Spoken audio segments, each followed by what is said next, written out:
And if you wouldn't mind, can you grab that pillow? Hi, I'm James. I'd like to share my open diary with you.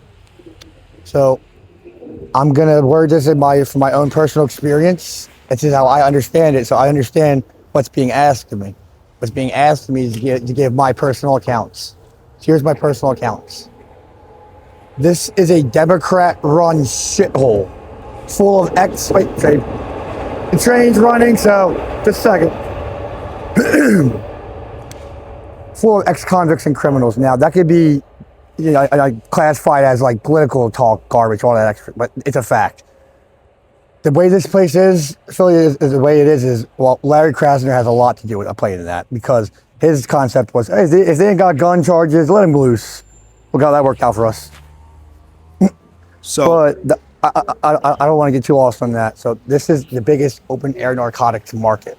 If I had to stop and think about it, I was already well aware of that in a sense. But when you're sheltered, growing up the way I did, you can't you can't really be distracted by that.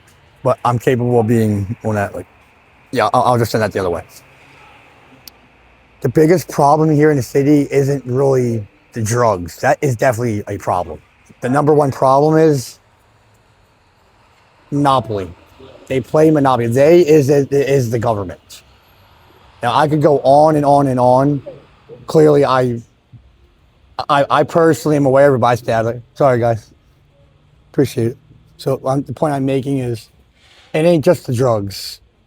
It's the drug addicts. It's the people selling the drugs. It's the cops. Half of them are corrupt. I grew up in Oxford Circle. I'm a native. I could walk from F Street here to Neal Park, clear 9th and the Boulevard, from 9th and the Boulevard to Adams. I grew up in Summerdale. I went to Frankfurt. I went to Carnell.